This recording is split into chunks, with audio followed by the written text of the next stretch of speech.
Hey Barry, I just need another few minutes, but I just wanted to get this thing going. Sorry about that. I got late start. In fact, I've slept through three alarms already.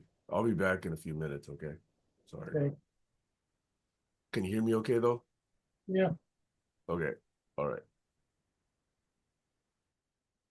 Mm.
Okay, two more items. I gotta go to the bathroom, then I gotta get some coffee. Okay.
Uh-oh. Is Barry asleep? Oh, I was waiting for Sam to return from his morning ablution, so I nodded off, yes. What was it? Evolution? Morning ablutions, Oh, I see. I see.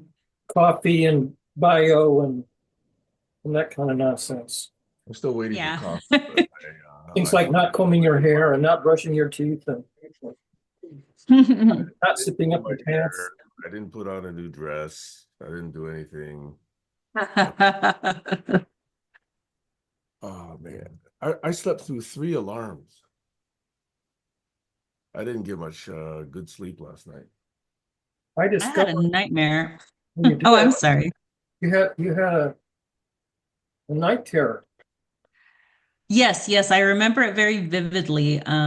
Some guy was eating um a woman alive Yeah, in the somehow I was in the room next to him or with him, and he had her stomach open and he was eating her piece by piece, and she was dying. And I remember, something happened where there's a physical altercation, but I was trying to fight him and he was fighting me back. So my sister happened to be in the room next door, and I managed to, I don't know why, but I managed to ask them if I could go to the bathroom.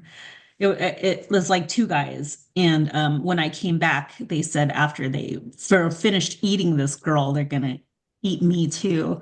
So, me being me, I but was fighting, but in a different way. So I started to like demonically say, I told this guy, if you don't let me go, I'm going to wake up my sister.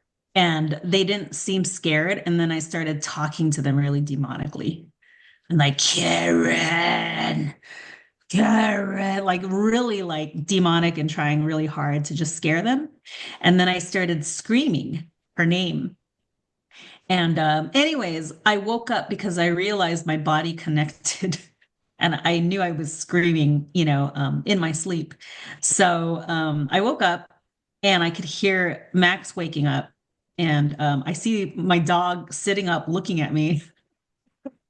So I asked Max, "Are you okay?" He's like, "Yeah." I said, "I had a bad dream." And he was like, "I could tell."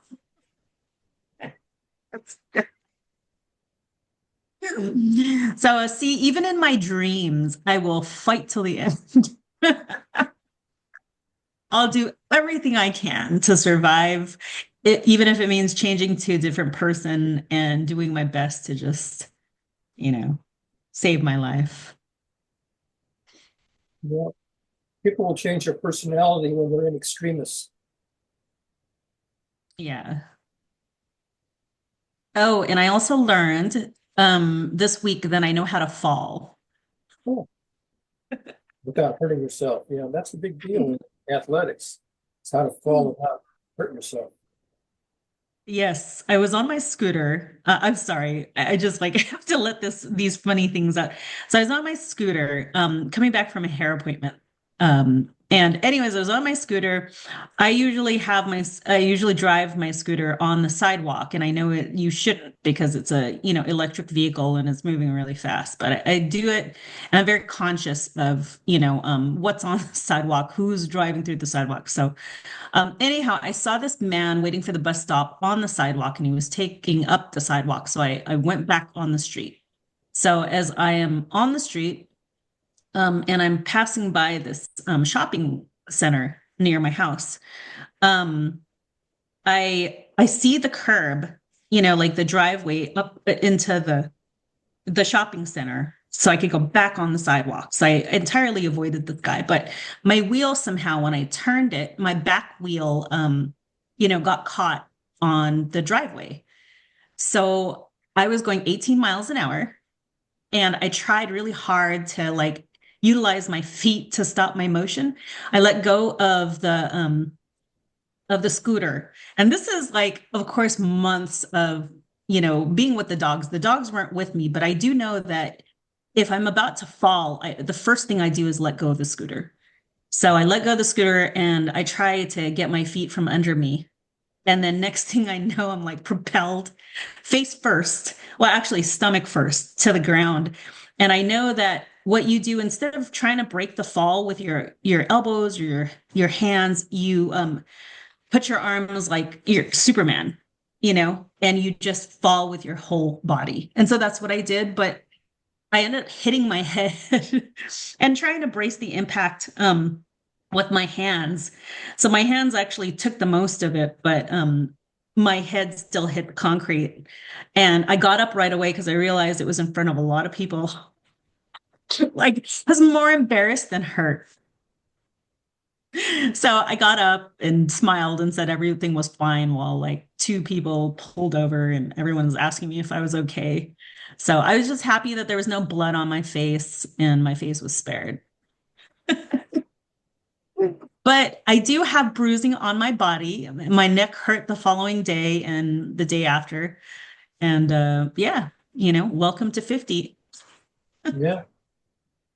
Yeah.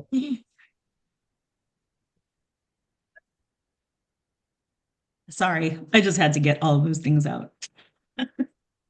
Well, Sam and I both had difficulty sleeping the last couple of nights. And I made a discovery, which the evidence has been there for a while, but I never really put it all together. And it's another feature of aging that your body functions sort of begin to degrade. And normally when you sleep, you're in bed and your body's horizontal. And what I discovered is that if I eat a lot of food, so that I've got a very full belly, much more so than normal, I can't sleep. And I get, upset stomach, and I find that I have to get out of bed and get my trunk vertical instead of horizontal in bed, and then the stomach distress abates. And I remember a friend of mine said that his father always slept in the recliner. He never slept in bed with his wife, but always slept in the recliner. And I realized last night I ended up sleeping in the chair I'm sitting in right now, so that my trunk is vertical.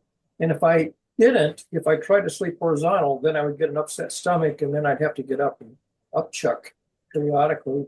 And what I discovered is that I think I upchuck maybe half a dozen times. And I hadn't eaten anything at all. I'd taken liquids, but hadn't eaten anything at all. And the first, like three of the upchucks were completely clear, nothing in them except just, clear liquid. And then later on, they were dark. I go, how does it get to be dark? And the answer is because stuff from your intestine is leaking back into your stomach when you're horizontal, meaning that my pyloric sphincter wasn't really sealing. And then I would have to sit up so that I would use gravity to keep stuff back, going back into my stomach from my intestine. And then I said, oh, now I understand why sometimes old people sleep in recliners or sleep in a chair like I did last night. And the answer is stop eating large meals. Normally, like Sam, I would, nibble a little bit all day long. But if I go to somebody's house and they make a Thanksgiving meal or something, and I eat too much food, and then I have this issue that I can't sleep because I'm trying to sleep horizontal. My body function doesn't cooperate. Yeah, that's why I try to eat before 5 or 6. Yeah. Yeah. So at least for me, I don't want to eat too much food before sleeping if I'm going to sleep horizontal, because I won't be able to sleep horizontal. I get too much stuff in my stomach that doesn't process. That makes sense? Yeah, makes a lot of sense. Probably if I'd asked the doctor, they would explain me that in 5 minutes, and I wouldn't have had to go through all this rigmarole to figure it out for myself.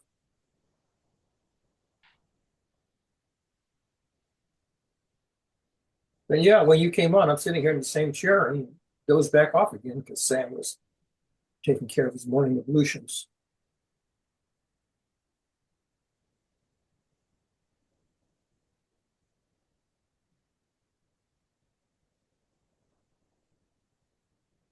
My audio coming through? It is now. It wasn't before. Well, the first time you moved your lips when you had the coffee cup, I saw you move your lips. I didn't hear anything. You're actually pretty soft. Your volume is pretty low.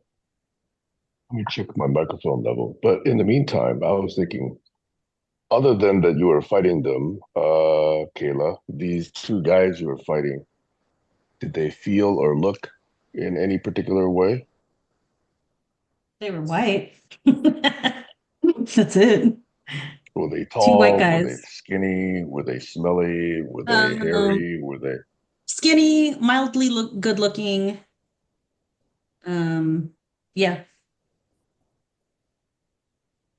That's the Two kind of of them breed both that the calls same for. or one different than the other? they look like they could be brothers, but that's not saying much.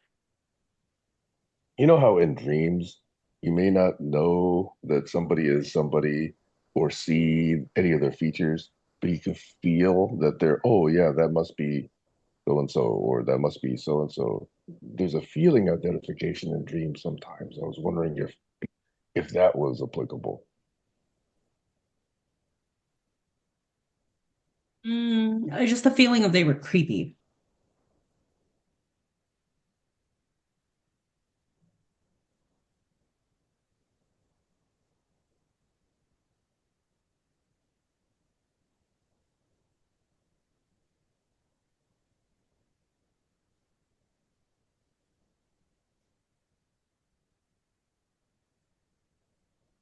The girl who was the victim, was she somebody you could have recognized?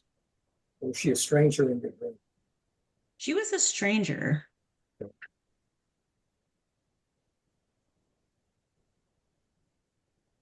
Do you subscribe to theories that in your dreams everybody is you? No, I have not explored that. I've heard some people say that. I'm not sure I adhere to that, but I've heard that.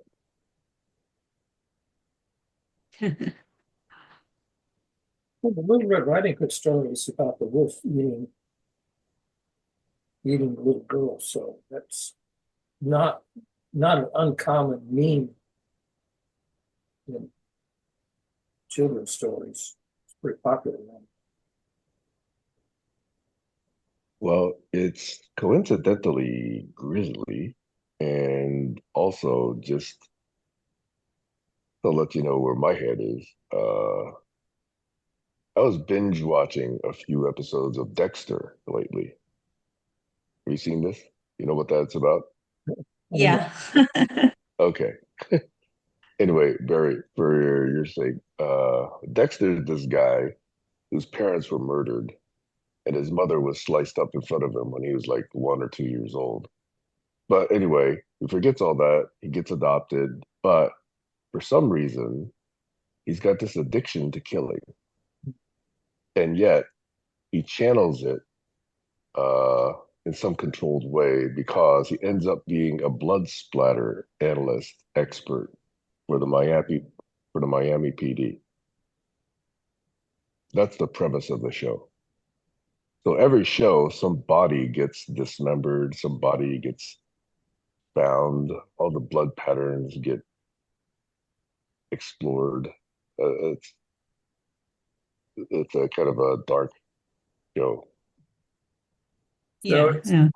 it's one of those detective stories like Diagnosis Murder or Numbers, where the geek has to use data and do some mathematical analysis to solve the crime. Yeah. Yeah, in this case, where data is a lot of blood.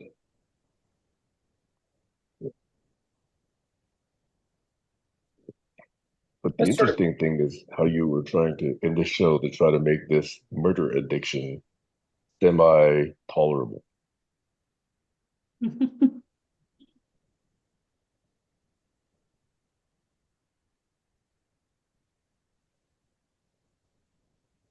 So death is a theme in your dreams, in my entertainment, possibly in society in general.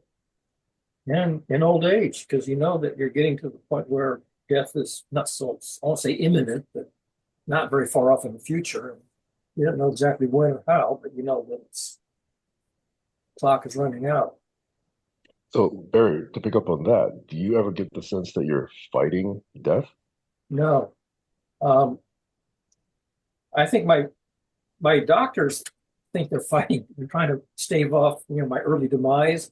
But I can't say that that I, at this point, I have any very strong will to keep on producing anything because I think my productive years are basically behind me.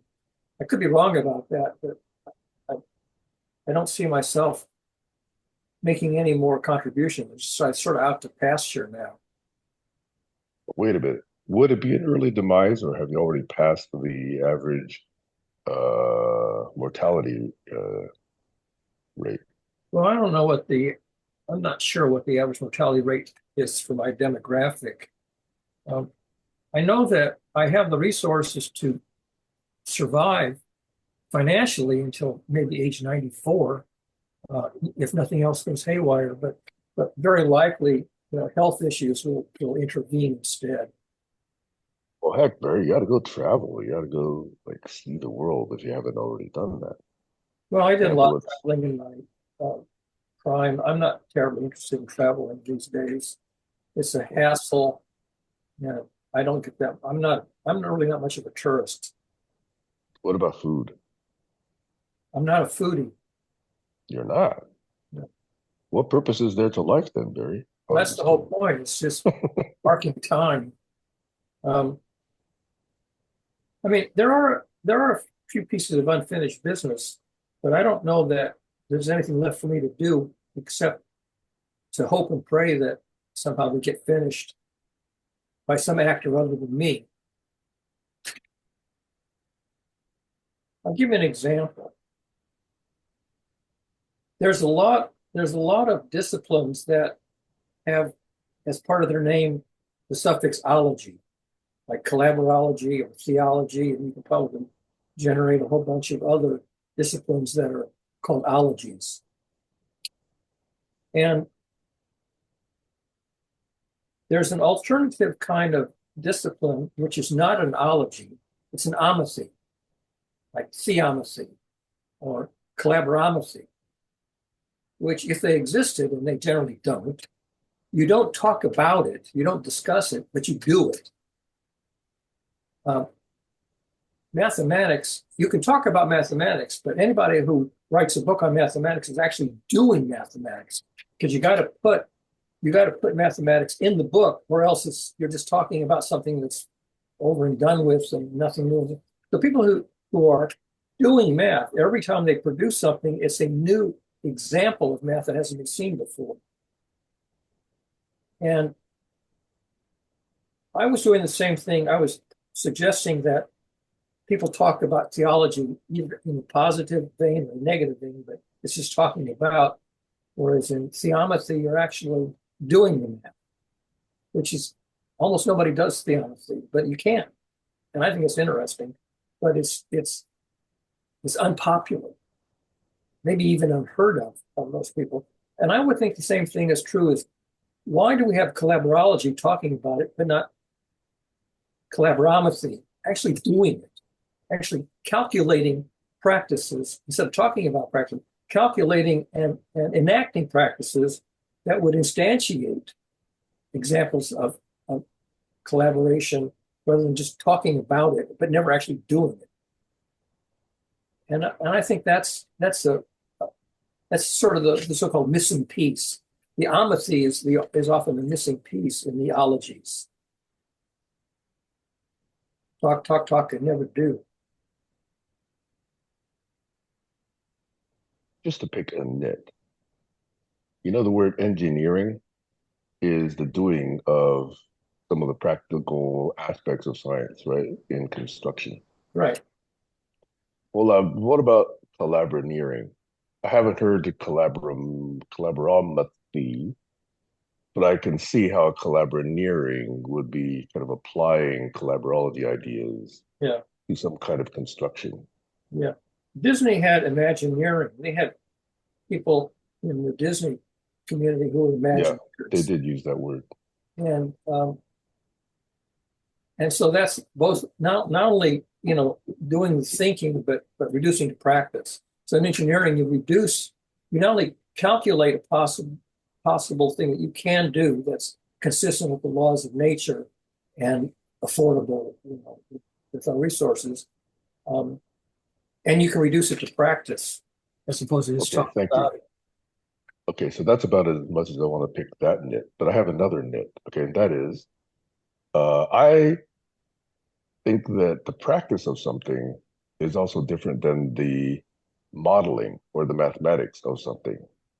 So, collaboromatics or sociomatics, could you see how that connotates or connotes the mathematics or the expression of collaborology or of sociology? Yeah, that's doing the math, but not necessarily reducing it to practice. Maybe analyzing how somebody else did it.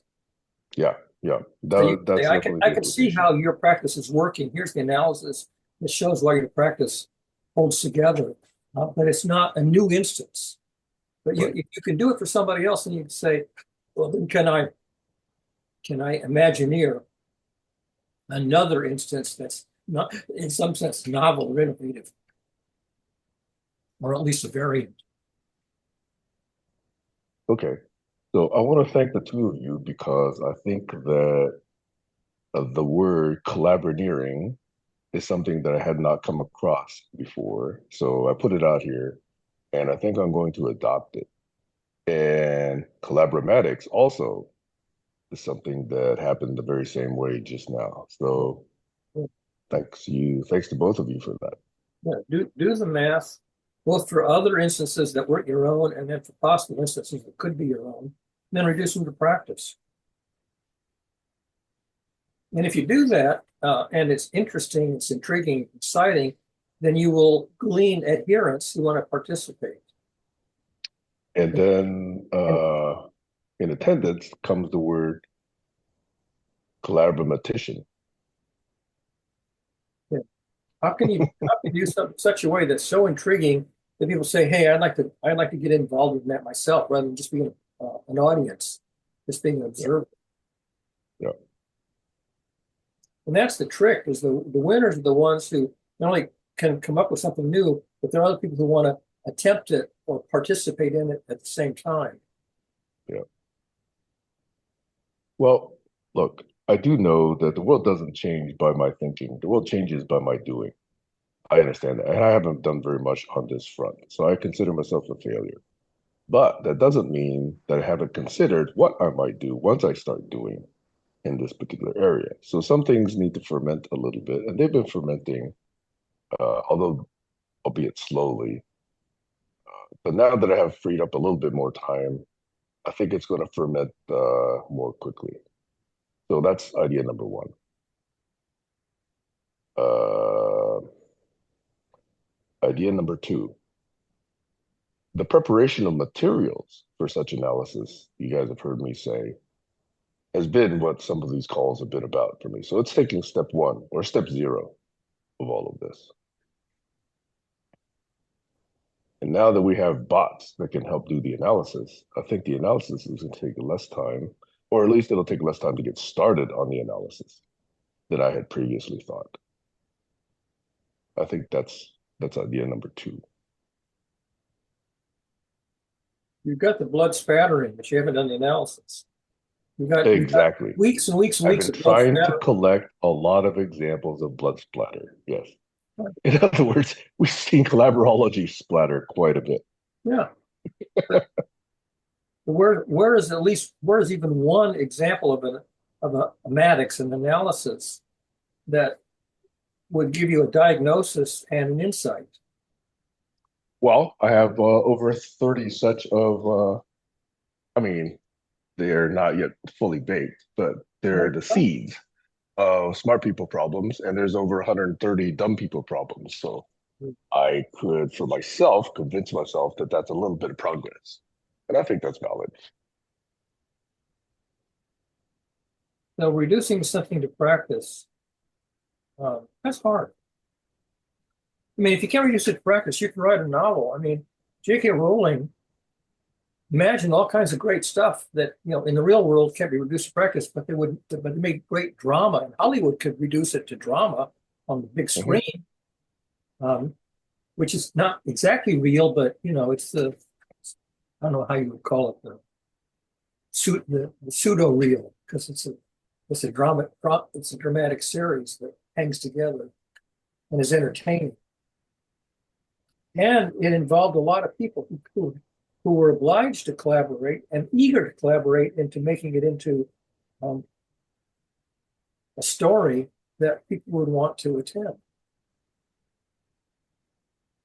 I mean, you could write a fictive story of an example of collaboration, an unlikely example, like two enemies collaborating and ending a war, and that would be an imaginable example of conflict coming to an end, and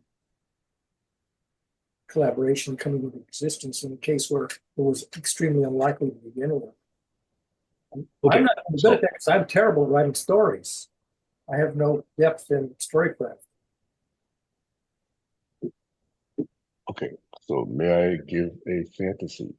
Not a night terror, not a nightmare, but a fantasy would be if every day I'm inundated by 5 or 6 or however many stories of what's happening in the world, like, another bombing in Gaza or martial law declared in South Korea or Trump winning an election or, another Supreme Court justice reveals his hypocrisy or her hypocrisy or any of number of different sources. I have this fantasy that I would take the time to analyze it in the framework of collaborology and sociomatics and collaboraneering or all of those ideas that we've been talking about, and either produce an analysis in the form of either a blog or an audio podcast or a video that says, hey, here's what could have happened rather than what did happen, and here are the potential different outcomes, and sort of get some of these ideas socialized. That would be a fantasy. Had I the inclination and the time and the organization and the tool set and the structure and the discipline to get this done. So that's another thing I'll put in the back of my mind, and hopefully it bubbles up to the top at some point. Write an allegory. I have written a couple of allegories. They're not very good because I'm not having expertise in allegory writing, but I have written occasionally an allegory.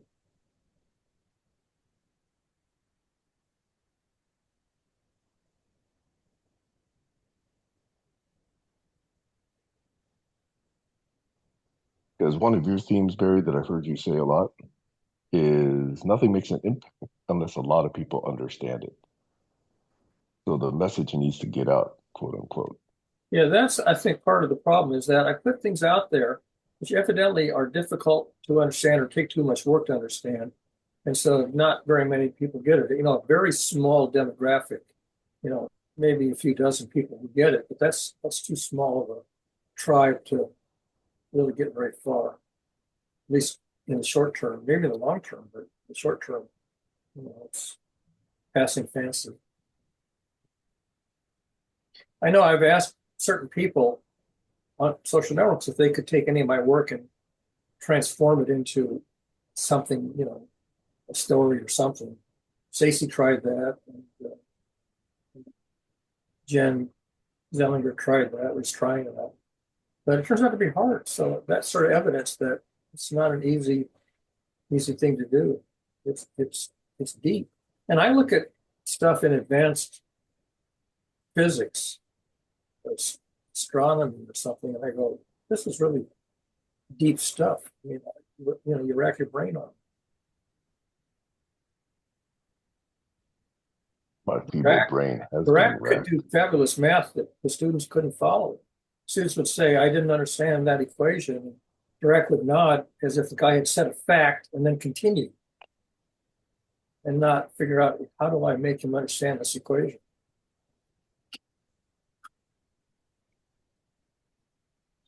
By the way, there was an interesting episode this weekend on Hidden Brain with Shankar Vedantam. It was about Philip Zimbardo and the Stanford prison experiment. And by the way, I think Zimbardo died just a few months ago at age 91. Yeah, I heard that.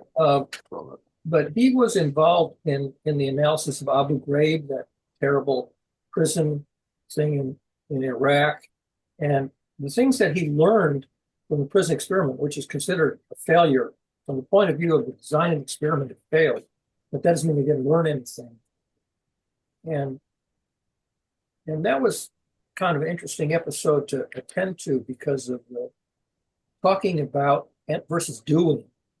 You can talk about why prisons are bad, and then he did an experiment which sort of revealed how prisons go bad, how good people do bad things when put into a strange situation. A good apple in a bad barrel will go bad, even though it was a good apple. That was the metaphor he used. Well, there's another way of saying that I just came across recently, which is bad systems will beat good people every time. Yeah.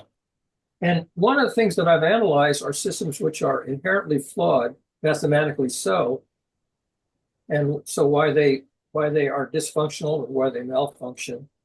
And even though I think that's a good observation and a good insight, it doesn't go anywhere. People either don't pay attention or they shrug. And they go on with this dysfunctional system because they can't see how not to stay in the same bad barrel. They can't imagine starting a whole new population of barrels that don't have this inherent dysfunction in their architecture. I mean, I tried that with online communities using the social contract governance model, and it worked for small communities of a few dozen people. That lasted 5 years, and that was it.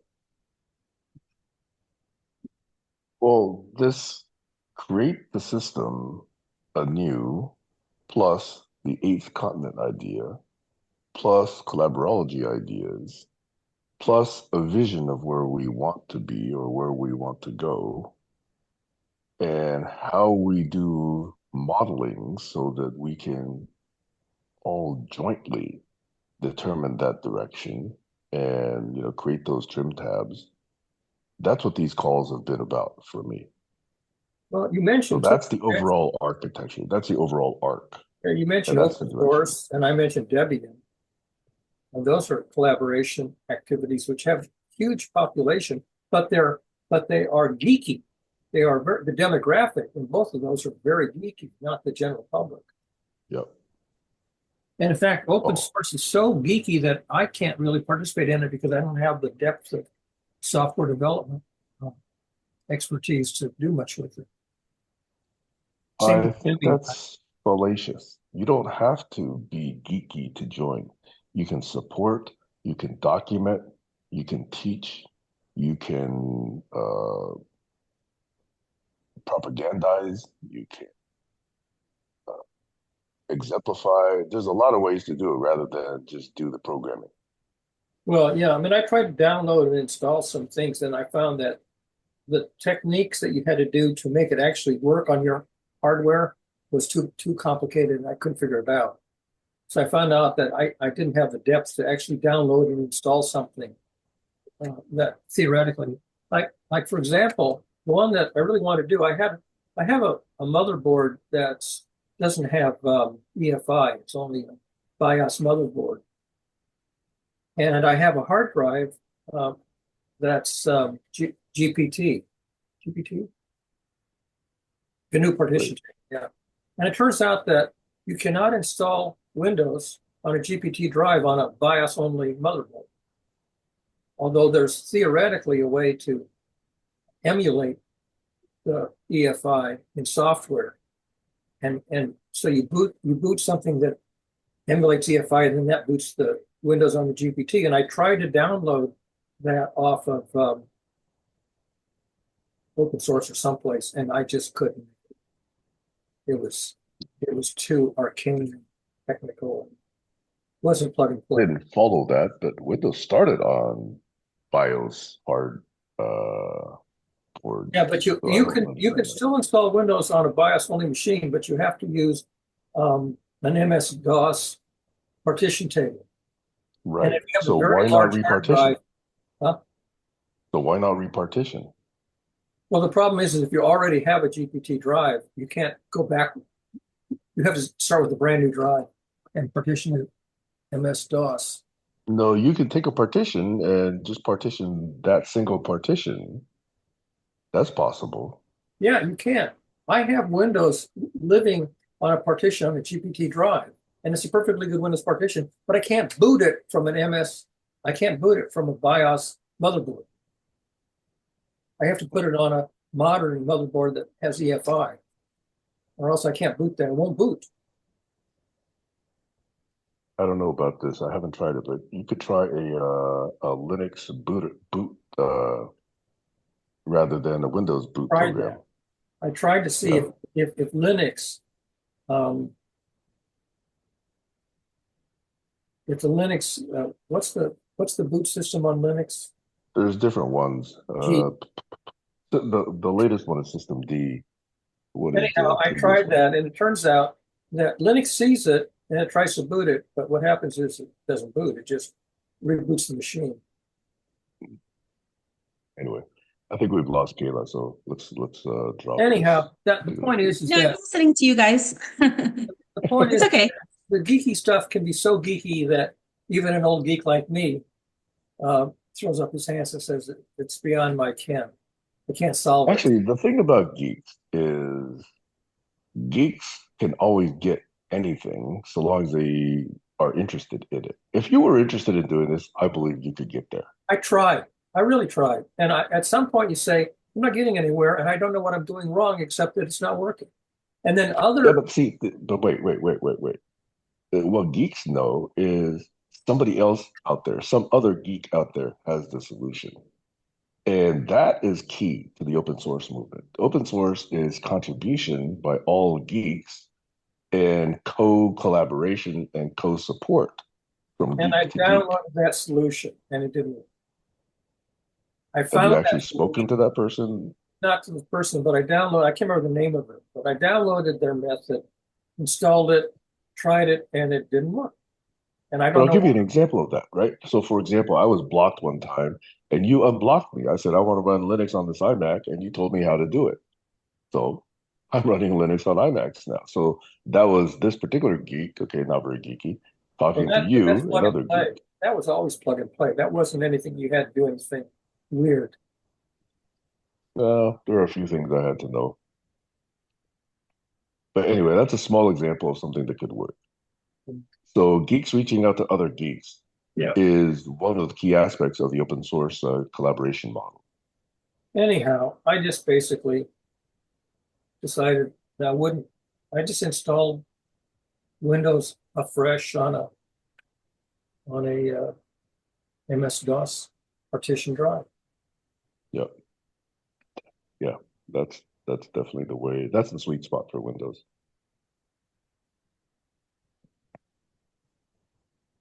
Mm. So yeah, geeks can do things which are tricky, but sometimes they're so tricky that there's only one person who actually knows how to do it. But that's okay. It's That's not all plug and you play. need, though. That's all you need. That's the cool thing about geekdom, okay? Is you can make advances even if a single person does it. In fact, that's the way open source works. As opposed to elections where you got to get, 51% of the stupid population to agree with you, which is kind of hopeless if you're talking about something geeky. Rat can do the math, but he can't teach his students the math because it's too hard. There's the one guy. But that's okay. Somebody else can come by and translate his math to students. That's the way it works. Okay. Shut up So and calculate. even if in his day it didn't work, maybe a decade, 2, 3, 4 later, somebody else can do that. That's the old shut Happened up. with, sorry. You don't shut up and calculate. The problem is you have to know how to do the calculation. If the math is arcane, then you can't do the calculation because you don't know what the math is saying.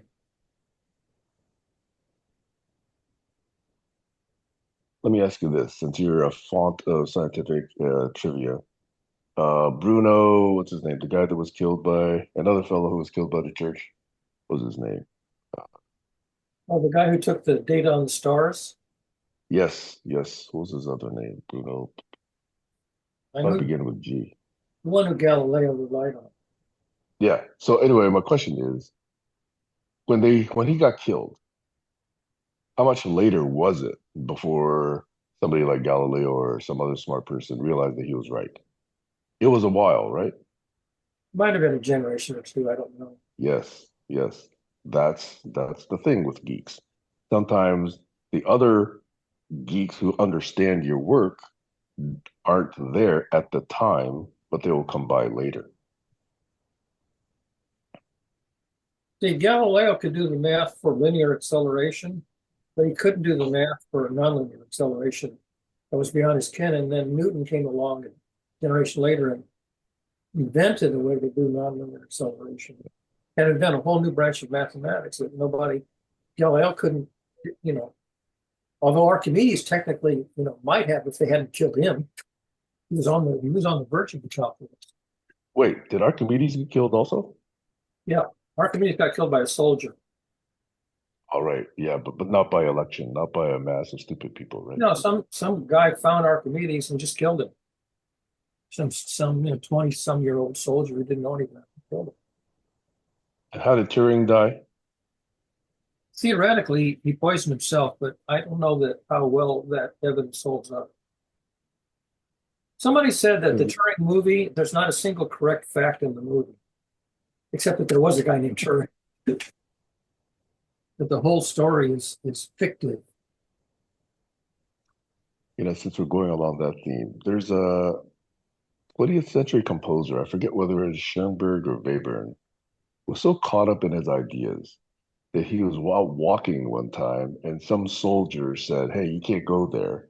And he couldn't hear it. He was just thinking about his composition, and evidently he was lost in thought.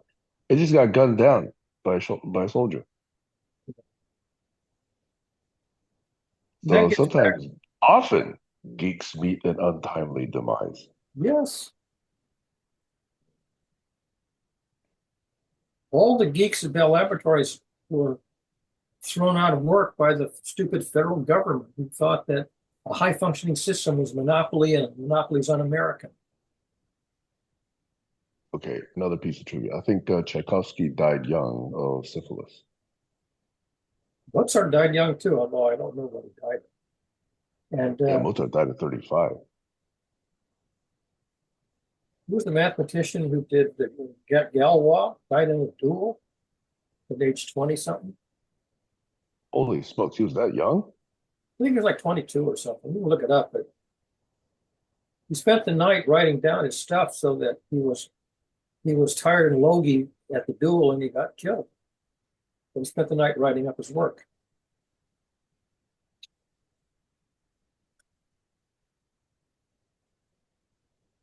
That's interesting because I've also come across some studies that say some people's most productive years are in their 50s and 60s.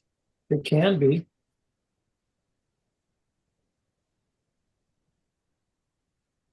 That's when you've more or less mastered your domain. You've actually gotten rid of all your ego shit. You're relatively self-sustaining. You don't care about other people's opinions so much. I think Or all when you those factors come into play. when you become a teacher or a coach for the next generation of what you were very good at, but not anymore. The Yeah, dance, that's one way to multiply. the great dancers became dance teachers because they couldn't actually do the moves, but they could teach them, coach them. Yeah. A lot of coaches were former athletes. Yeah, we have Kayla as a case in point right here. Yep. Teaching dance when you get too old to do the dance. Hey, she's not too Yeah. old, but she's teaching dance.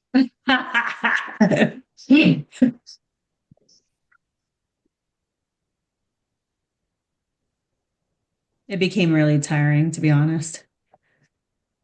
I was telling Max it's much more fun to be the student. Doer instead of the teacher. But at some point, the doing becomes infeasible for some individual. I mean, Yeah. Beethoven was deaf when he wrote some of his best works. How the devil he did it, I don't know, but he managed to write music when he was deaf towards the end of his life.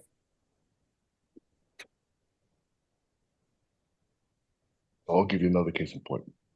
One of the most beautiful violin pieces is something called poem, Poeme, with one of those accent symbols on the E. It's French. I forget the guy's first name, but his name is Chausson, Chausson. It's beautiful. But he didn't start composing until he was 40. Grandma Moses didn't start painting until she was what, 80 or something? 80? Something you can look it up. She was, very old when she started painting. That's why Hey, she's how old grandma. was Georgia O'Keeffe? And she was productive way into her late years, right? Yeah. I went to her studio. Unfortunately, it was the weekend and it was closed. In New Mexico? Yeah, we were out on a highway trip, Nancy and me, and we went past the Georgia O'Keeffe studio, but it was a Saturday and she was closed. Couldn't go in. I lived in Albuquerque for 6 years, and I never knew to go there until I actually, grew up and I was someplace else already. It'd be fun to go back.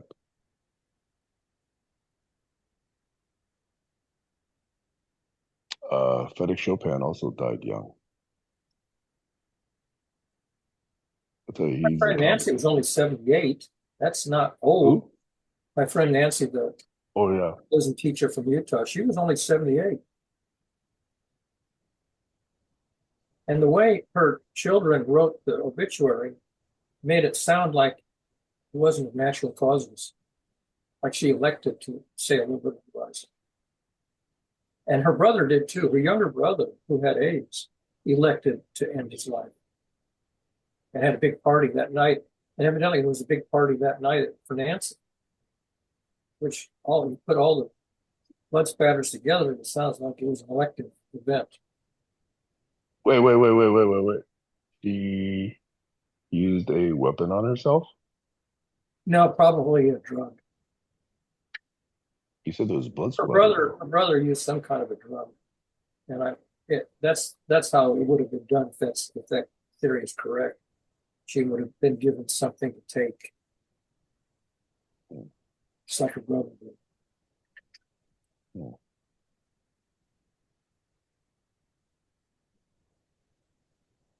Uh,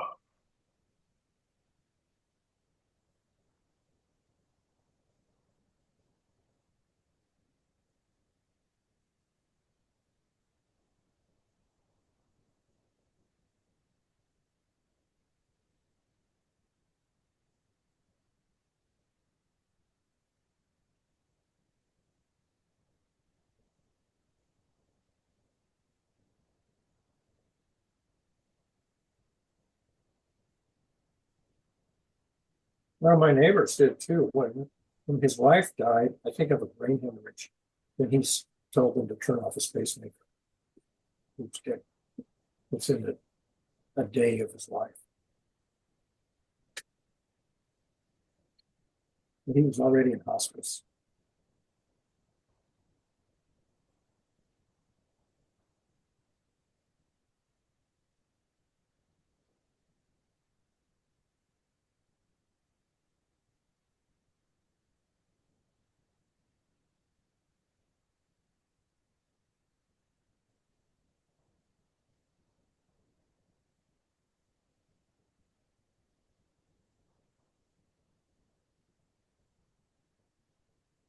just a couple years ago, I passed the age where my grandfather died on my dad's side. He Yep, was only 63 or 64. that's pretty young. My dad made it to 84, but he was in terrible shape the last few years. Mother made it to 87.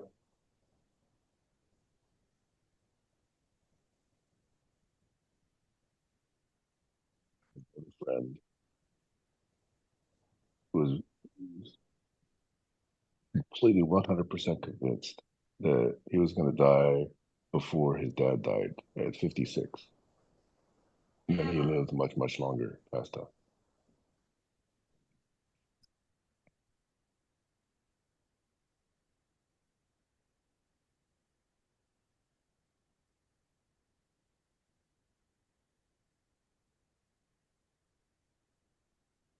I think Martin Luther King pretty much knew that he was not going to live very long.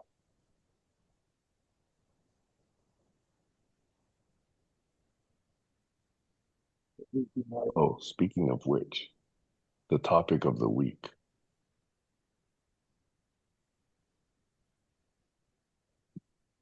have Jitsi? No, not that. You mean the national politics or international politics? No, then I don't know. Semi-political, but not directly.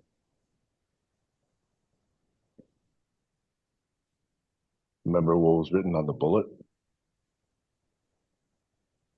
Kennedy's bullet? No. Whose bullet? You know, the UHC CEO who got gunned down this week. Oh, there was something written on the bullet? Yeah. Oh, I didn't see that story. With the bullet. Kayla, you know what I'm talking about, right? Evidently, the CEO of United Healthcare, I guess, an insurance company, somebody killed him at, from 20 feet away in, what was it, New York, before Yeah, some kind of a conference he was going to attend. Yeah, right outside the hotel. And the bullet casing, the bullet had written on it, deny, and two other words. So it was definitely a statement or a misdirection, but it was a statement about how UHC denied insurance claims more than any other insurance company. Oh, well, that sort of makes And sense. people die, people suffer, Yeah. because of these denials. Yeah. And at least said they the thought it was employees of the hard. company said it was not a surprise to them. Oh, and he had a target on his back. Well, who was that? That guy who bought the drug company for insulin. Yeah. And it jacked up the price 10x or whatever. Jacked or up the more. price to ridiculous. Yeah. Yeah, another New York money guy. Money is And then the money is a Silicon bad Valley drug. woman who there's several cases of super greed and fraud and whatnot. Well, look, we've joked here. I've joked here before. And it's not my idea, but I sort of mentioned it that, hey, if we just take the world's richest person and basically shoot that person every year and distribute his wealth among everyone else, that would solve the hoarding of assets, of capital, and put all of that back into circulation for benefiting society. And if you look at the reaction to this assassination, yeah. Everybody is saying the goal is bad, we shouldn't have people killed or whatever. But there are a lot of people that understand why it happened. And a lot of people now beginning to talk about insurance denials and how that kills people. So it's brought to the national conversation a topic which obviously heretofore had not been quite so commonplace. It's a lack of ethics in business, which is an old story. Capitalism is not an ethical enterprise, except in rare cases. And even in cases Not just unethical, it prevents ethics. It kills ethics. it's a bad barrel. The barrel is not inherently ethical, and so the ethical people in the barrel with bad ethics basically don't do well. They don't belong there.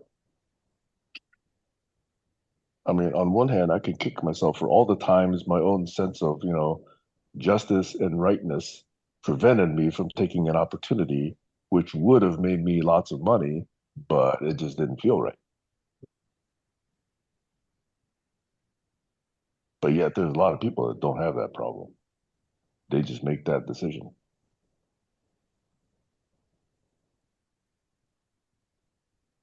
And this guy was making it in spades. Making lots of money never Hundreds of seemed millions like of dollars. realistic. You want to have to live off it, but after that, what's the point?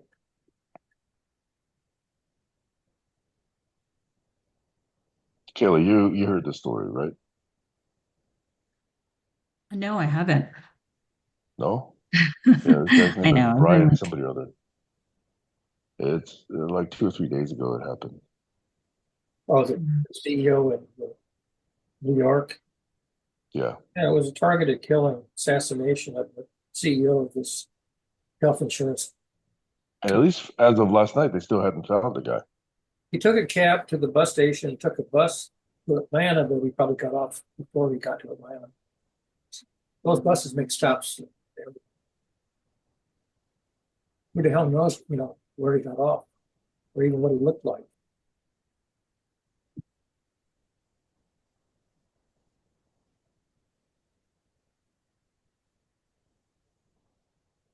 And I'd be curious to know how diligently police are looking for this guy if they understand what he did. It's kind of a sad thing to ask about. But it begs the other question, which is if, okay, this is a loose connection, I admit, but if Trump directs the US military to commit violence on US citizens for unethical and unjust means, unjust objectives, do you think the military would actually do it? Now, I know he's replacing the top military with loyalists, but do you think the rank and file would actually commit acts of violence on the US citizens? Some will and some won't. Clearly, but then that's an interesting dynamic to watch. Americans love drama. And they love disaster movies and tragedy and drama. And Only when it's on screen. Do you think they love it when it happens to themselves? No, that's why they go to the movies, to watch it happen to somebody else. So is that really love? It's entertainment. What they paid money That's for. what it is. It's entertainment, except when it happens to themselves. Remember the disaster movies of the 70s? There was one after another of disaster movies. And then it happened with World Trade Center, a real disaster movie event, and it wasn't so entertaining.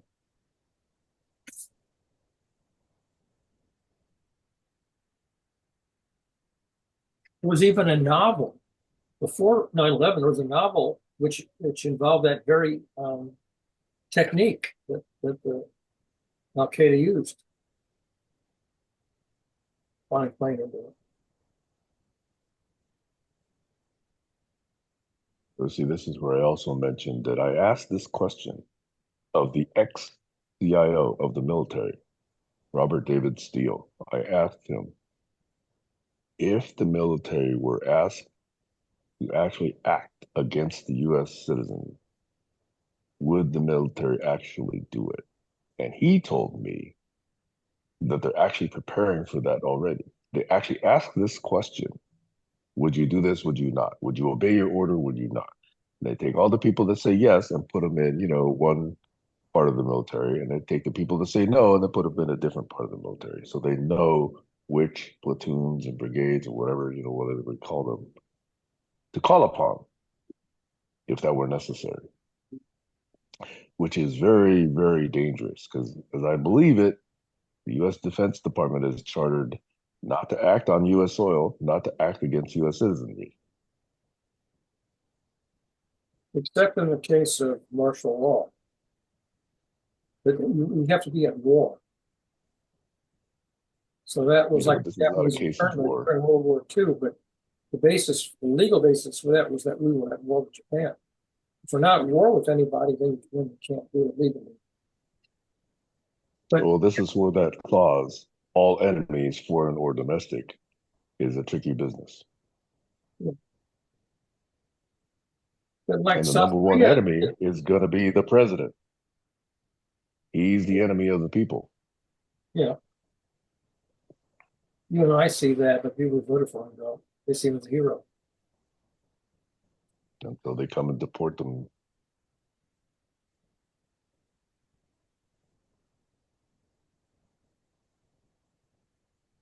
When I look at that and I think Nancy ended her life the day after the election, the morning when Trump was announced the winner. And I thought, was that a coincidence? Probably not, because you had to plan it. But maybe that was a contingency plan.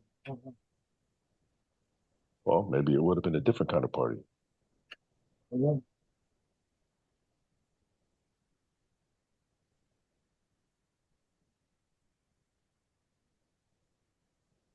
And she could have died from a broken heart, for all I know. Who knows?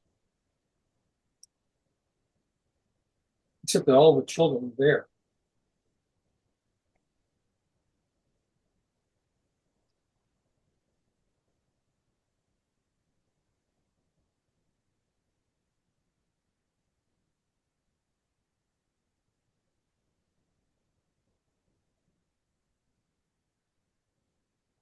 Again, this session exemplifies for me the specialness of conversation that happens in threes. For me, they have a special kind of specialness that you don't get in twos or fours or fives or sixes or anything else. But three is a magic number. Zeitgeist.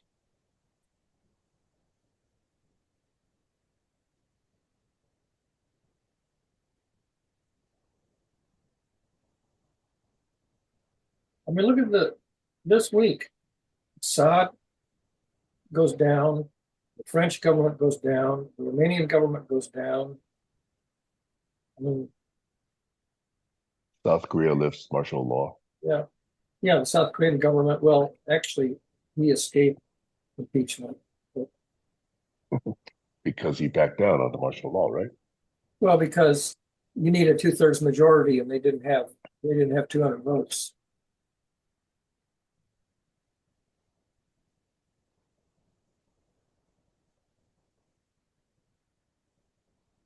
But when you look at all these governments that are collapsing, and I go, well, you might say that's a coincidence, but I say it's mathematically inevitable because of the inherent mathematical flaws in the architecture of the system. The problem is what's going to replace them. Not the solution that I would have recommended. Anything No. but. In some cases, authoritarianism will replace it. In some cases, I don't know what's going to replace it. Some crappy gridlock system. And in the meantime, a lot of people will die. Well, and sooner than they would have died otherwise. Now, you could look at this and say, well, if you look back at the eons of history, that's part of the cycle. When change happens, populations die. That obviously doesn't make it pleasant, but you can see a certain inevitability to it. Yeah. I mean, the biggest failure of our species, our civilization, is that we failed to construct a governance model that's functional and sustainable. It's utterly failed. And that observation isn't a new one. That observation was published at least 3,500 years ago, if not before. But look, democracy is a step forward from what appears to have been there before democracy. However, problem is we have now an opportunity to evolve beyond democracy, and it doesn't like we're about to do it. No, we're not. We're not that smart. We're not able to level up. Nope. That's another compelling urgentness to an eighth continent kind of idea.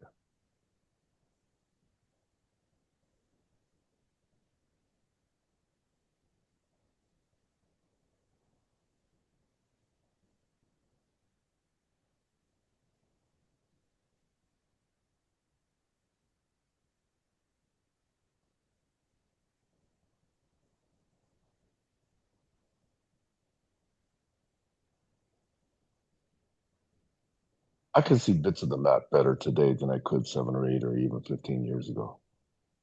It's been very slow. Yep.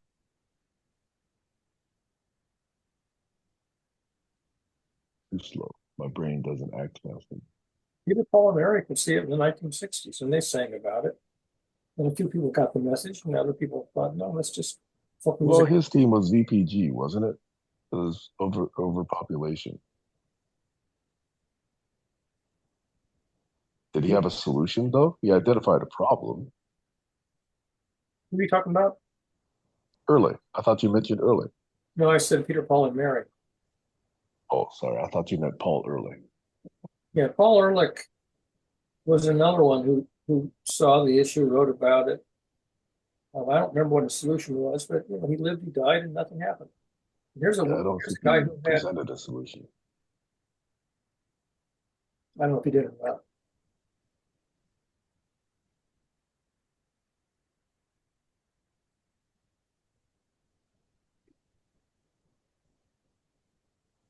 But the co-construction of a solution is what we need right now.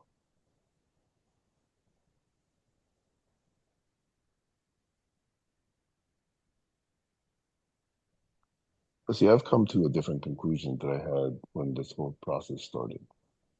I thought that groups of smart people could co-create a solution. After several years, I no longer hold that idea. They can, but only in a very narrow niche in the high-tech culture they can. But in socio-political culture, no, it's not happening. That's why we have high-functioning non-living systems, technology, but we don't have high-functioning living systems. Yeah, even in those small teams, it's not truly egalitarian. Somebody has to take a lead. That's what I'm beginning to realize and understand. For a long time, I was testing that to see whether, it didn't have to be that way. But I do think it does. Our species is just not that smart. Yeah. We're not smart enough to really collaborate. We're smart enough only where individuals can come up with innovations, possibly and survive long enough for, the first follower to understand. That first follower is a very important phenomenon. If you don't have a first follower, ideas die. Yep. But that's why people write, because possibly the writing will be discovered Yes.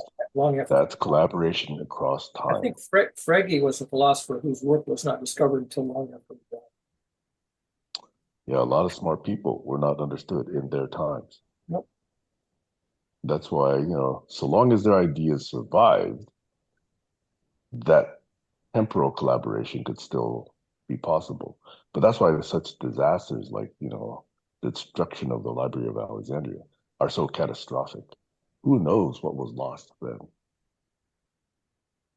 Nobody does.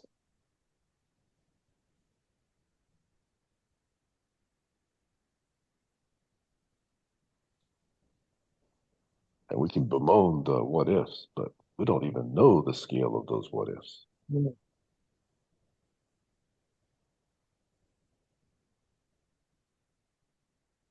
Hey, Barry, let me ask you this.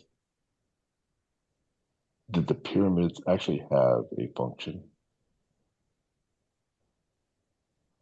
Well, they were supposed to be the burial site of the pharaohs, but they actually provided an archaeological record for the archaeologists thousands of years later to study the culture of the Egyptians. So is that a function or not? It wasn't an intended function, but Were they anything more than that? Were they a kind of technology that we still do not understand? I don't think the construction of them was such. I mean, it might have been an engineering marvel in its time. I don't know. But, I mean, yes, they could make tunnels that met, the meeting point. There was some kind of math involved in drilling tunnels that meet at the join without being offset. And you could say, well, that's a pretty challenging engineering problem, but they solved it. You might not know for sure how they solved it because there's more than one way to do it.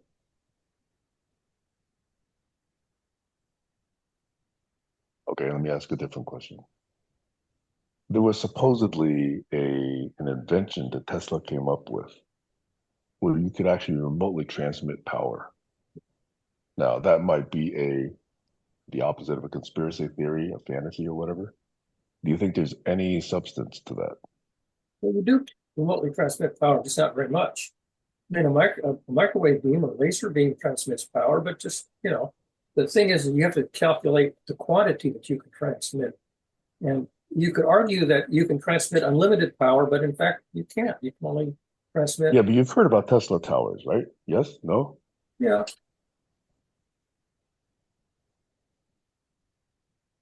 question is that you have to do the engineering. How much power can you broadcast over how much distance?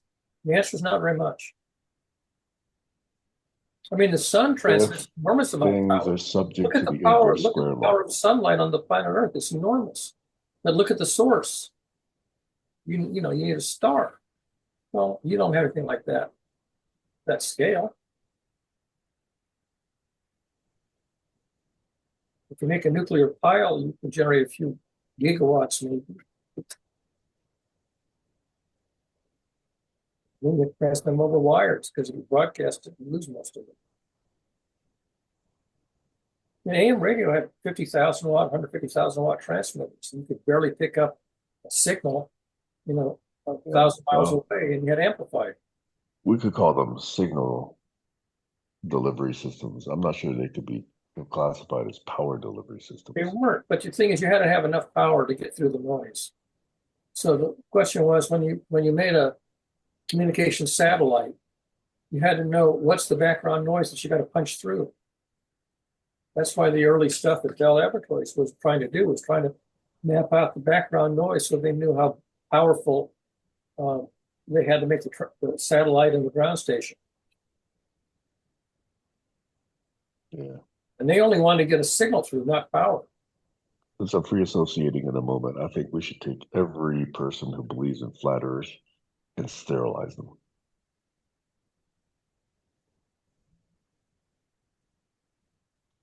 If I could, I would take every maggot and sterilize them.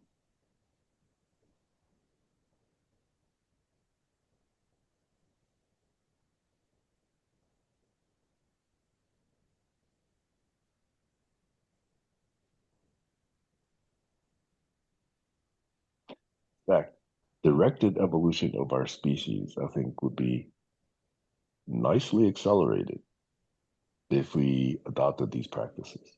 They'd be unethical. The fact that, well, unethical in today's ethics, I actually think it's actually quite ethical. Apply the golden rule. Would you like it if they did it to you? Absolutely. They do it to If I'm them, that they can do it fucking to you. stupid, yes, I should be sterilized. If I am that fucking stupid, I should not be allowed to reproduce. Well, then everybody should be sterilized. Everybody should sterilize the other side, and we should have no humans left anymore and let the animals take over. No, that's not what the math necessitates. I disagree with you, Barry. You're extrapolating too quickly. Get rid of anybody who has beliefs. If you have beliefs, you have to get rid of them.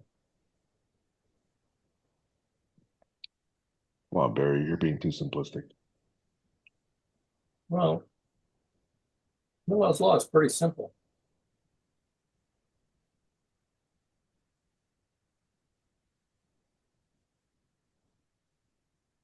Maybe it's time to evolve beyond it.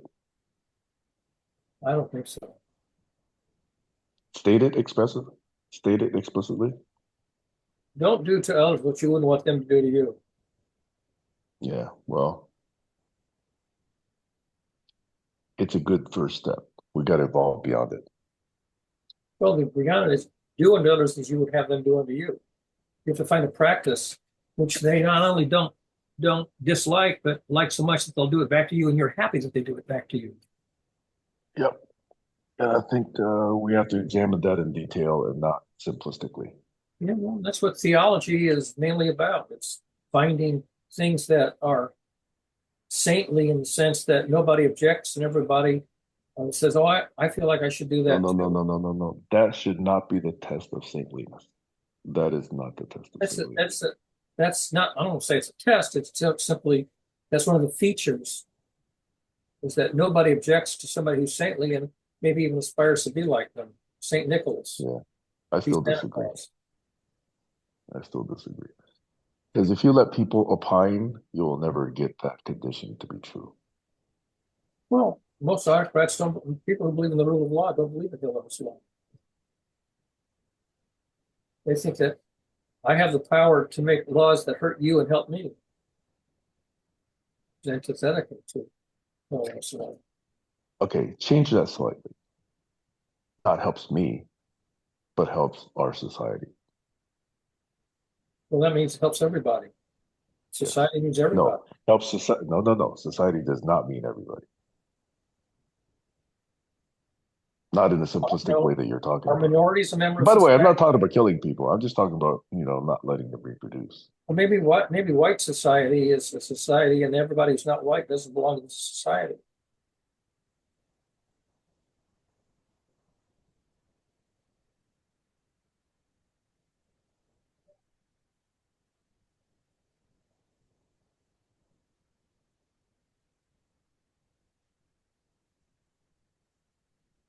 I get something to drink. I'm losing so much fluids that I'm thirsty.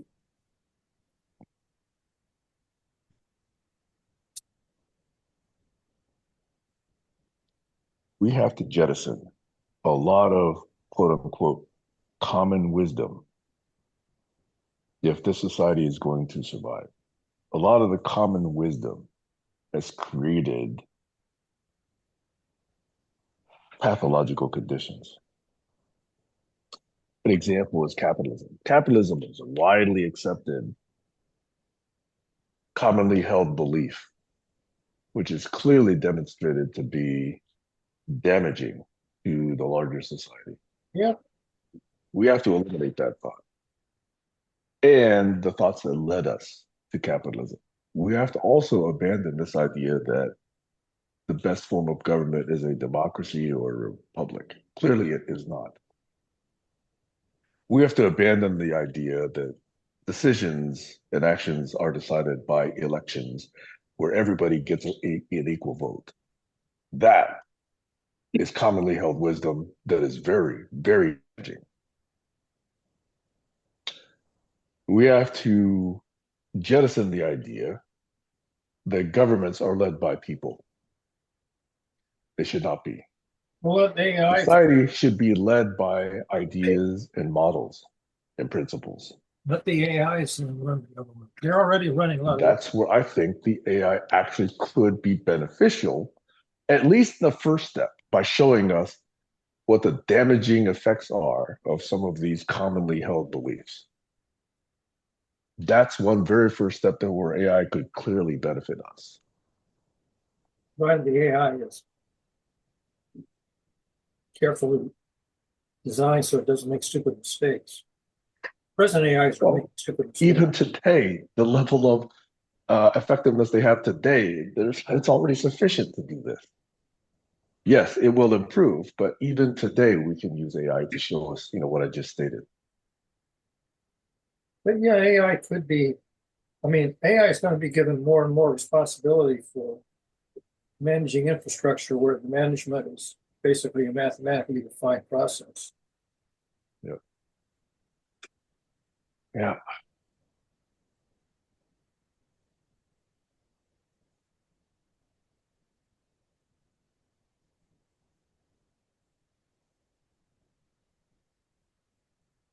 Okay, pardon me. Now I have to take a bio break.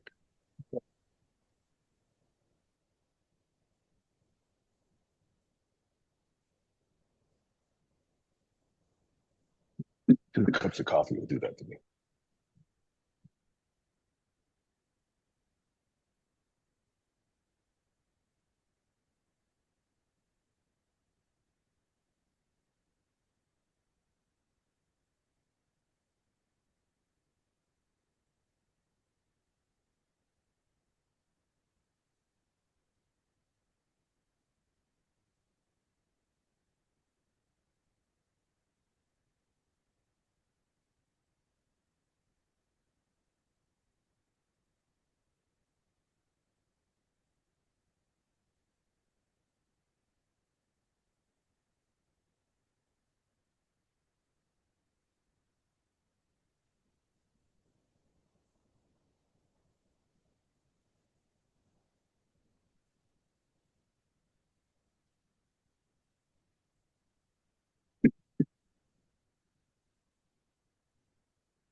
Okay, what a relief.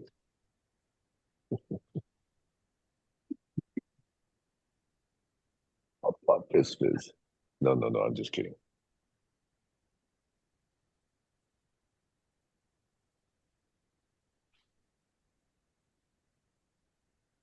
So there's at least a half a dozen ideas approximately that we have to jettison for Yeah. us to have a chance, in my opinion, in my personal opinion.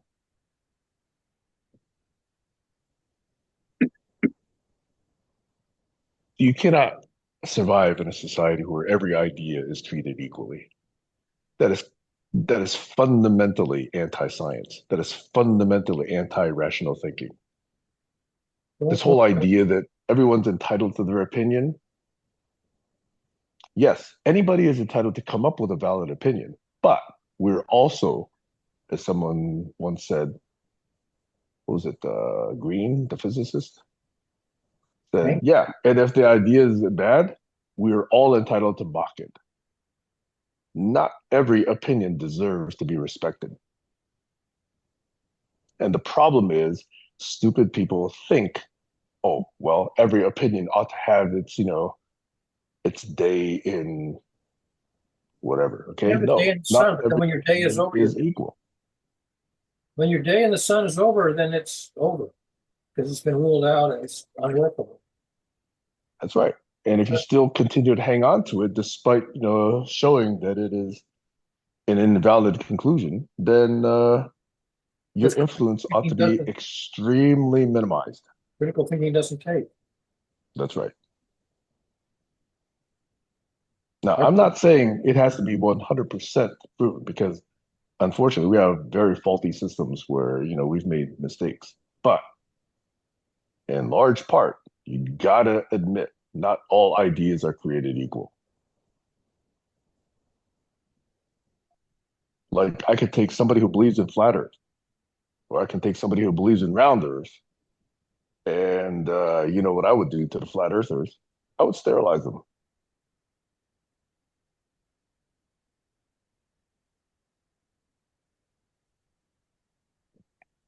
It's taking natural selection beyond natural.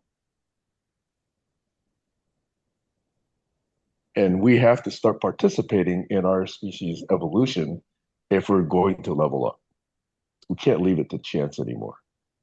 I don't think we're going to level up. Yeah, we're not likely. I'm just trying to say, how is it plausibly possible for us to level up? There's still a lot of problems with this. Yes, I admit we got to work those out, especially the possibility of making mistakes that has to be dealt with.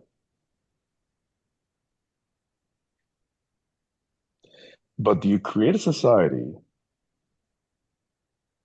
where you have to guarantee that no single innocent person gets penalized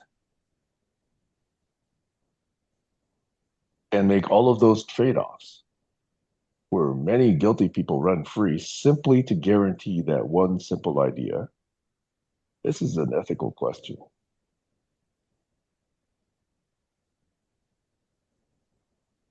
Or are you willing to make the trade-offs such that, yeah, it might be like 0.0000001% probable that we could penalize an innocent person, but in the process, get most of the baddies out of the system.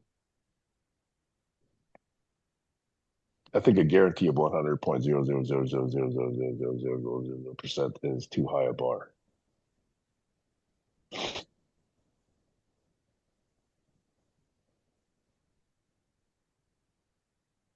I'm talking penalties. I'm not talking executions.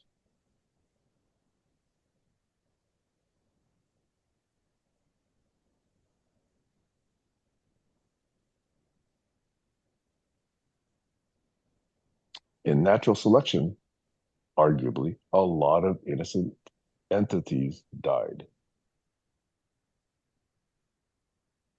That is the natural course of things. Forest fires, earthquakes, tsunamis, hurricanes, cyclones, you name it. A lot of innocent entities die in the course of natural selection. And we don't talk about how nature is unjust or unethical. It just is. No value judgment.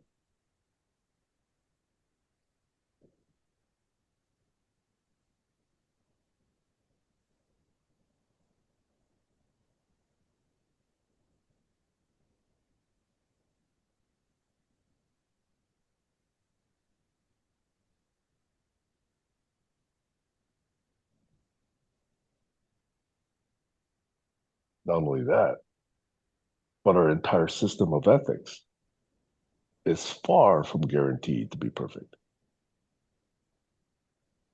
I think I've put Barry to sleep. My eyes.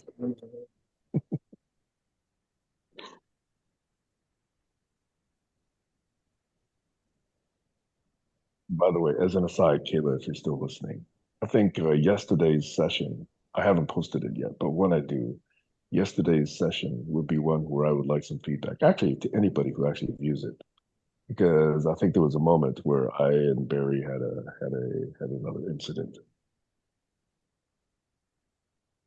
Oh yeah, I was really busy yesterday. I missed it. I'll just point out one thing, that if you look at the architecture of a Bohemian dialogue, I would say that a rant is not an element of a Bohemian dialogue. It's antithetical to Bohemian dialogue.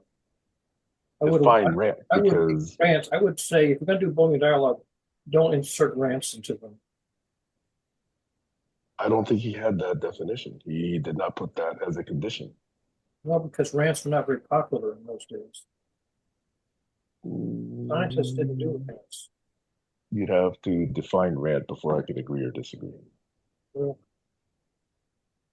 I know when my eyes glaze over. It's like people that say, they know that about obscenity. I can't define it, but I know it when I see it. That's not a workable solution.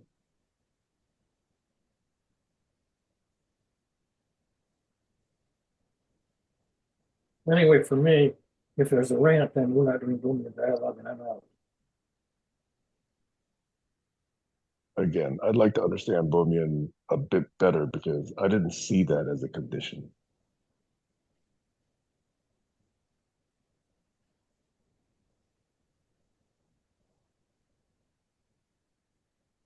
And until you have a clear definition of it, I'm not ready to agree or disagree, as I said. Well, it's not responsive. It doesn't address the issue on the table. It's just an opinion.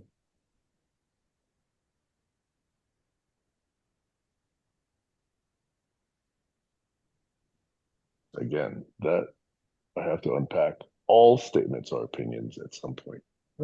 How do you resolve an opinion whether or not it's an accurate belief or not? And then You Bohemian look at the dialogue basis for it. will try to resolve whether it's accurate belief or not. And so the person who's giving an opinion would say, now this is merely an opinion, it's not necessarily the case. So don't take it at face value. I could be wrong, but if it's wrong, let's see if we can find out where it's wrong. But a person who's doing a rant doesn't adopt that attitude. You know.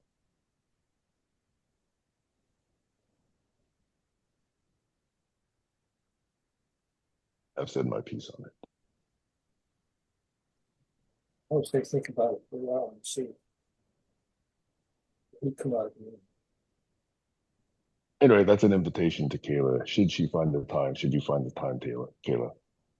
And should I actually post it maybe today and give you that little segment where I'd like some feedback? Sure. You know how long it's going to be? Probably not long, probably less than 5 minutes. Perfect.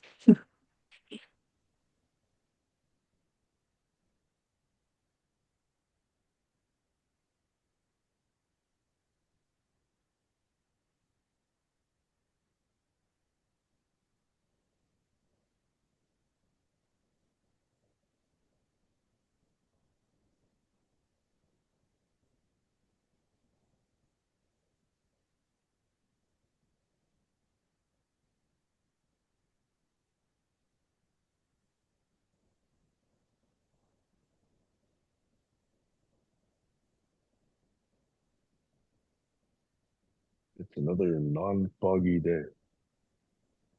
I even see patches of blue right now. It's cool. And it's only like 45, 46, 47 degrees. Didn't get below 40 this time. Fahrenheit.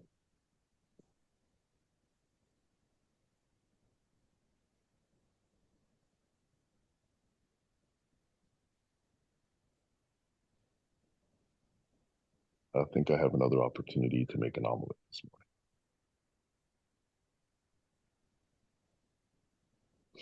morning. Have we hit a moment where we could call it a day, or is there another topic we should segue to?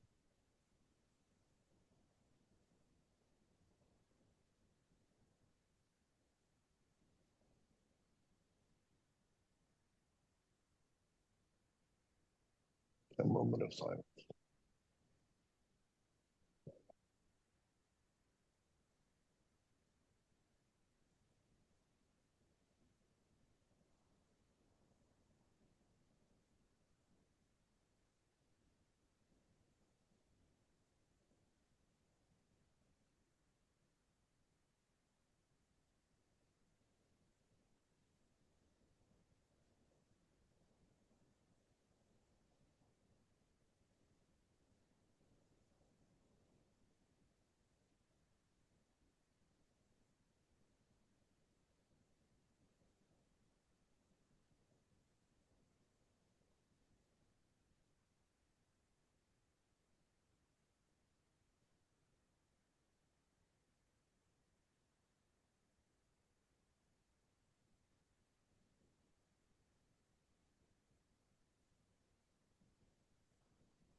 Okay, one more thing.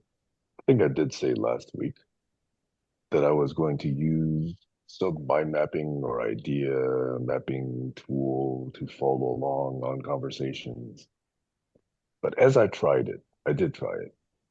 As I tried it, to engage and manipulate a tool in such a way that it coherently tracks what we're talking about and gives us context for what is being said, for me at least, takes too much attention.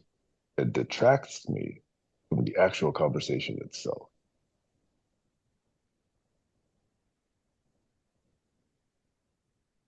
I would love to have a tool do this automatically. I think AI Companion might one day get there. But if I was to devote myself a little bit to doing that recording and sharing it and make sure it's correct and making sure I didn't misstate or misrecord someone, takes me too far away from the conversation. Unless, of course, it's a topic I'm not interested in which case, why would I want to do that anyway?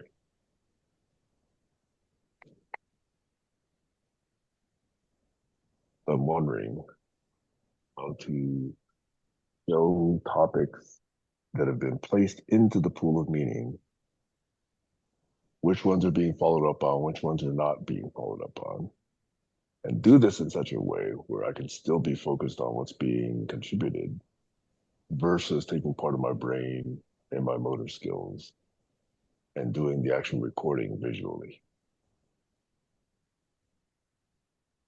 Anyway, that's both a confession as well as a question. Over.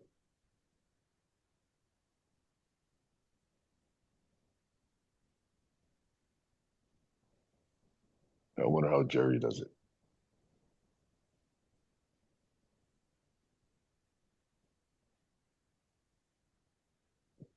I can see how in conversations of three people, if two people are interacting, at least, for a segment of it, and the third person's doing the actual recording, and everybody can actually switch roles during the course of it, then I think it's possible. Three or more people could do that. But if one person is going to take it upon themselves to do it, then what I just described is a block for me personally.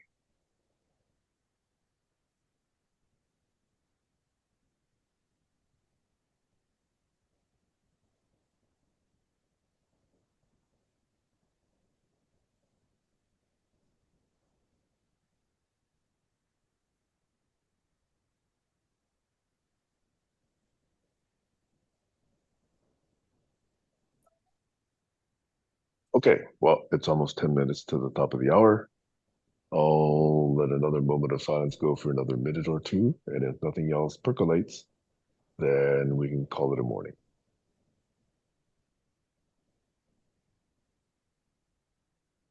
Sorry that I'm not so talkative.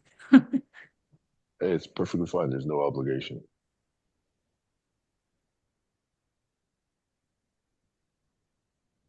It gives me a chance, even in the room with two people, it gives me a chance to at least state things and let me hear them myself.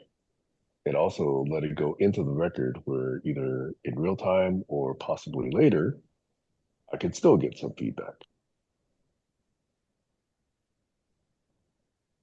And that to me is still useful to me or beneficial, potentially. So I appreciate Barry, you and Kayla both being here.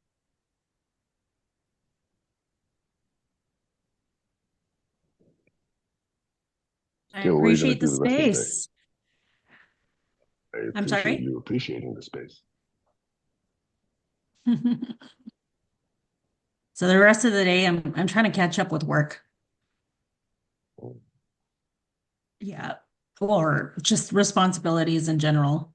In fact, I feel pretty guilty. I missed Damien's parade, but Long Beach is like 2 hours away from me. Max had a photo shoot and I was just stressing out. So I called Damien and said I won't be able to make it. I go to a lot of his stuff, and it's just taxing on me, and I don't want to do anything afterwards. Like even after Max went to his photo shoot, I didn't want to do anything afterwards. But It's 2 hours one way or 2 hours round trip. 2 hours one way. That is far. Yeah, it's far. Plus, like the timing in between the photo shoot and the parade was just too far apart. I could have met my friends. In fact, I made plans to be with my friends in Long Beach, but then, I just didn't feel like talking to people and, you know, listening to them. I really didn't feel like Hey, you participating in could use that. anything. A nap is a perfectly good use of time as well. Yeah, yeah. I think I've become a little intolerant of things that really they don't matter to me, like boys and listening to people complain. So I mean that's why Well, I jump on to these calls. They're actually, even though I don't say much, I actually enjoy listening to you guys. I appreciate that because much of what I say Barry characterizes as rants. Well, yeah. It's there both of you guys kind of rant in a way, but it's not silly in my opinion. It's stuff that just has a lot of meaning. It matters. It's kind of moving towards to really thinking differently. So I'm trying to give myself access to more, I don't know, fruitful conversations as such. I do In appreciate you fact, coming, especially with that statement. Thank you. Sorry, I interrupted yeah. you. I thought you were done. Oh, I'm sorry. In fact, I made a friend with this woman on the Arts and Commission Council, and she's Shumash. So she actually came over this past week, and was the only person to give me a gift and a cake. And honestly, like I wouldn't have had it any other way.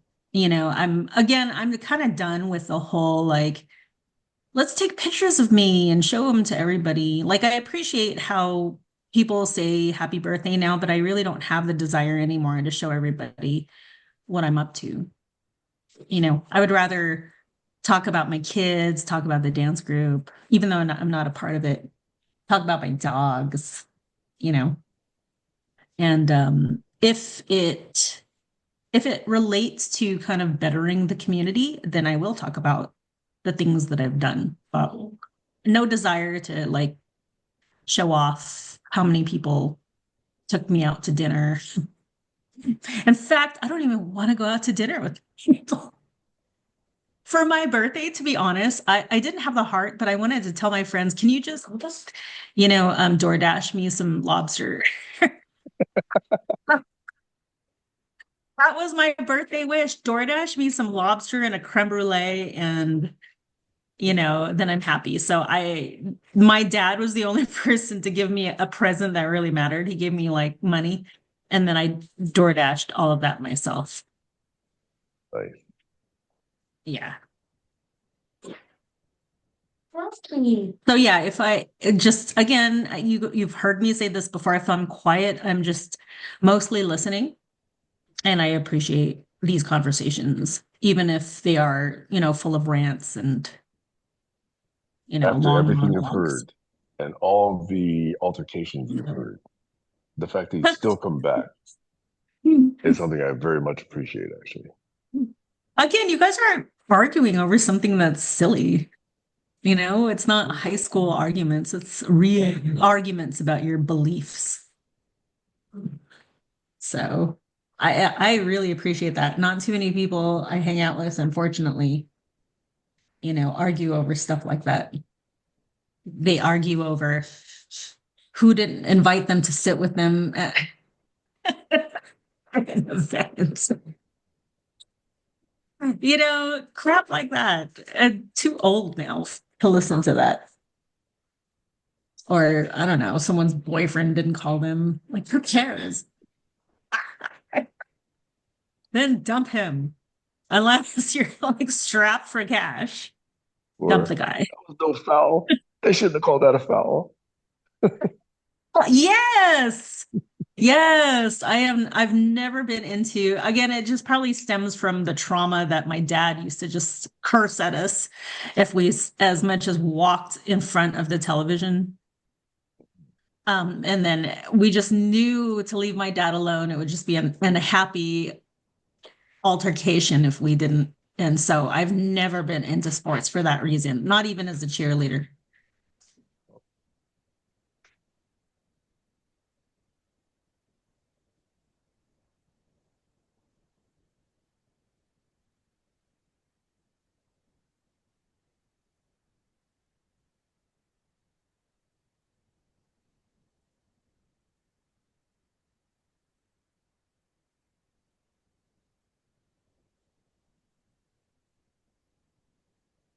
When I get into these moods, I often I'm put sorry. on some Debussy or some Chopin.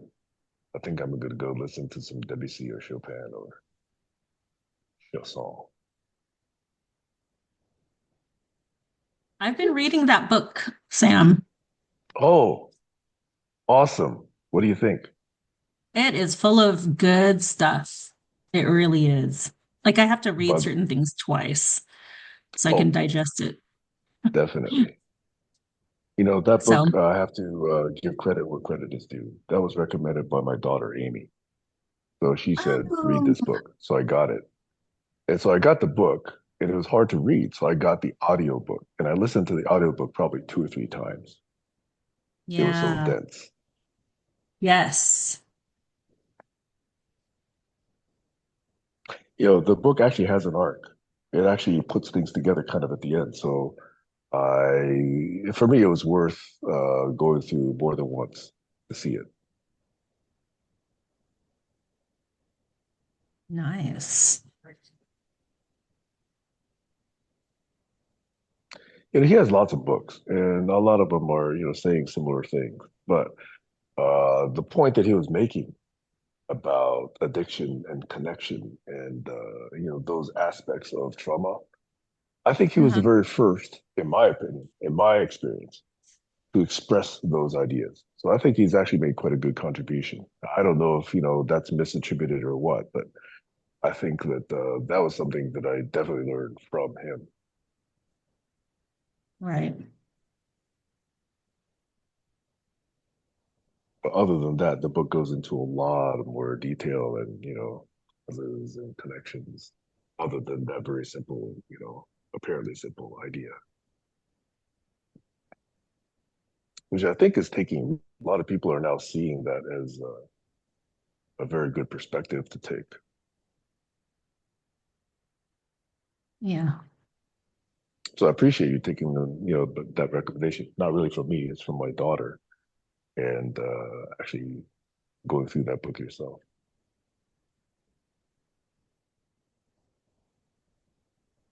I'd be curious to have another conversation about that, when you finish the Yeah, I book, love a good or thick book. even during the reading of the book. Yeah. Oh yeah, absolutely.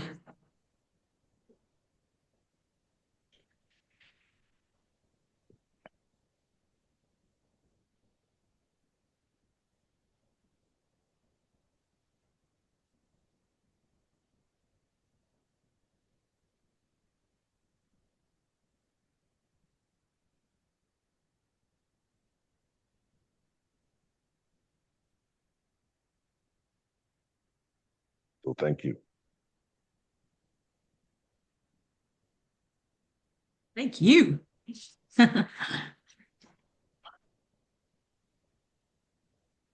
And Barry, if you hear it, thank you also. But I'm not going to say it too loud. I'll let you keep sleeping.